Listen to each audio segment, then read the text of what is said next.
Hello students, आज हम आपको क्लास 8th की साइंस का फर्स्ट चैप्टर जिसका नाम है बल, घर्षण एवं दाब, इसके बारे में बताएंगे।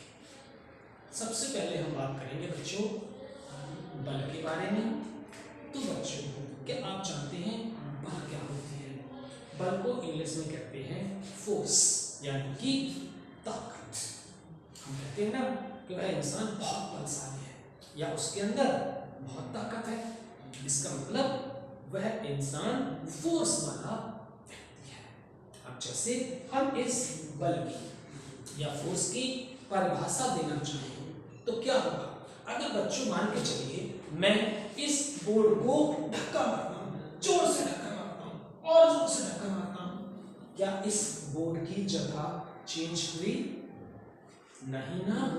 अब चलिए मान के चलिए मैं कोई छोटी वस्तु ले लूं। मान के चलिए मैंने एक कुर्सी उठाई, उस कुर्सी की जगह चेंज हुई?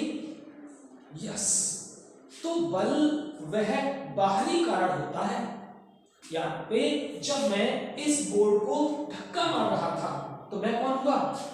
बिल्कुल सही, बाहरी कारण। तो बल वह बाहरी कारण होता है जो किसी वस्तु की स्थिति में परिवर्तन कर देता है या फिर परिवर्तन करने की कोशिश करता है। उसे ही हम क्या कहते हैं? बल कहते हैं। जैसे जब मैंने इस बोर्ड को धक्का मारा, क्या मैंने इसकी स्थिति में परिवर्तन कर पाया? नहीं, लेकिन कोशिश तो की। और जब मैंने कुर्सी को उठाना चाहा, क्या मैंने कुर्सी को उठा के एक स्थान से दूसरे स्थान पर रख पाया? यानी मैंने उसकी स्थिति में परिवर्तन कर दिया। तो मैं कौन हो गया? बल।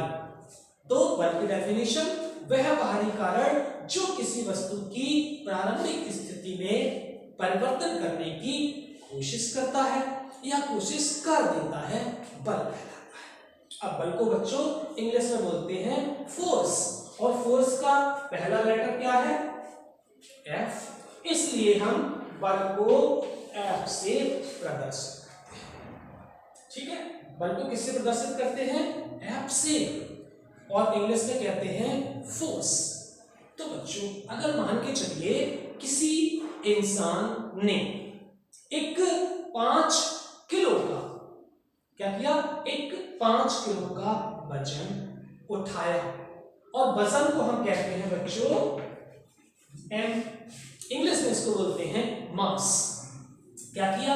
एक 5 किलो का वजन क्या किया? उठा दिया।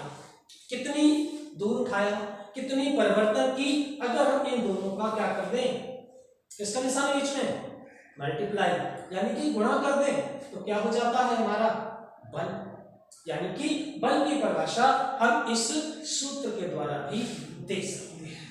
अब आया बल का मात्रक। बल का मात्रक होता है न्यूटन। बल का मात्रक होता है न्यूटन। तो समझ में आ गया? सबसे पहले हमने बताया बल की परिभाषा, फिर बल को व्यक्त किससे करते हैं, उसके बाद बल का सूत्र, और उसके बाद न्यूटन। अब मान के चलिए बच्चों कि मैंने एक 5 किलो का वाट या 5 किलो का वजन 2 मीटर की ऊंचाई तक उठा लिया। तो मेरी ताकत यानी कि मेरा बल कितना हो गया? 5 × 2 बराबर 10 न्यूटन के बराबर हो गया। तो इस तरीके से हमने पढ़ा बल के बारे में। अब हम देखते हैं बलों का मापन। क्या हम बलों को नाप सकते हैं? जब भी हम किसी भी चीज को किसी भी इकाई से नापने की कोशिश करते हैं तो उसे ही हम कहते हैं बलों का मापन। अब है बलों के प्रकार। इसमें हम ये पढ़ेंगे कि बल मुख्य रूप से होते कितने प्रकार के। वैसे तो बल अनेक प्रकार के होते हैं, लेकिन हम यहाँ पर केवल 3 प्रकार के बलों के बारे में पढ़ेंगे। पहला पेशीय बल, दूसरा चुंबकीय बल, और तीसरा होता है गाइस गुरुत्वाकर्षण बल।